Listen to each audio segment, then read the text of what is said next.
কোন বাপের बेटा माँ का दूध पिया है और किसी का दूध नहीं पिया है, वो मेरे सामने आ जाओ, আমার সামনে আসো। ইমাম আবু হানিফা যদি মিলাদে পড়ে থাকে, আমি জুতোর মালা গলায় দিয়ে খাজুরাত থেকে চলে যাব, জীবনে ওয়াজ করব না, তোদেরকে ইসলামের পরে বন্ড সই দেব।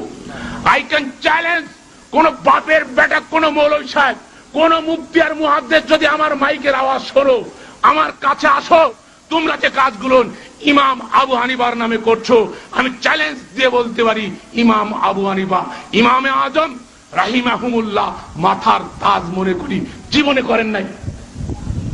বলেন আমরা হওনে মরণে, জোড়া লাগনে, জোড়া কষণে, দোকানের উদ্বোধনে কি করি? কর না মিলাদ, সবাই কইলেন আপনারা, আমি কিন্তু কইনি।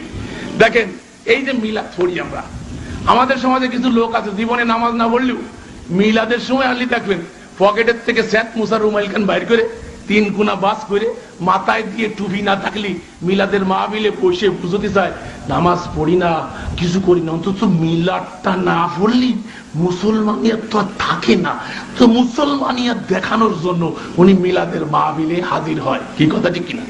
আর অনেকে, আমি চ্যালেঞ্জ করে বলছি, আমার মাইকের আওয়াজ যে পর্যন্ত যাচ্ছে, কোন বাপের बेटा माँ का दूध पिया है और किसी का दूध नहीं पिया है, वो मेरे सामने आ जाओ, আমার সামনে আসো।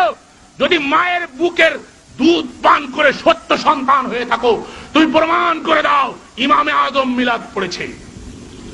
ইমামে আজম 80 হিজরিতে জন্মগ্রহণ করে 150 হিজরিতে মৃত্যুবরণ করেছেন। তার ইন্তেকালের 500 বছর পরে মিলাদ আবিষ্কার হয়েছে। আল্লাহর রাসূলের ইন্তেকালের 600 বছর পরে ইরাকের আরবাল শহরে মুরাব মুজাফফর কওকারবির নেতৃত্বে সর্বপ্রথম মিলাদ আবিষ্কার করা হয়েছে। এখন যেই আমরা মিলাদের বিরুদ্ধে কই, সেই একদলকে আমরা তো হানাফি মাযহাবে, আমরা মাযহাব মানি, ওরা মাযহাব মানে মহা শয়তান, ইবলিশ শয়তান, ওর কোন হানাফি মাযহাব মানে না। ইমাম আবু হানিফা জীবনে কোনোদিন মিলাদ পড়ে নাই। আই ক্যান চ্যালেঞ্জ ইনশাআল্লাহ। আমি ইমাম আবু হানিফাকে ফলো করি, ইমাম আবু হানিফাকে আমি মানি, শ্রদ্ধা ভরে মানি, মাথার তাজ মনে করি। তুই যদি ইমাম আবু হানিফাকে মানিস, তাহলে আয় আমার সাথে স্লোগান দে, হাতে হাত দে, ইদা সাহাল হাদিস ফাহুয়া মাযহাবি, সহিহ হাদিস পাইলে এটা আমার মাযহাব।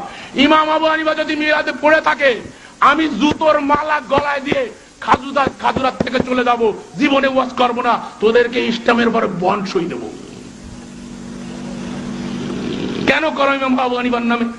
তিজা করো, 40 করো, খতমে খাদেনান করো, খতমে কুরআন করো, খতমে খতমে ইউজ বানাইছে না, খতম একটা খতম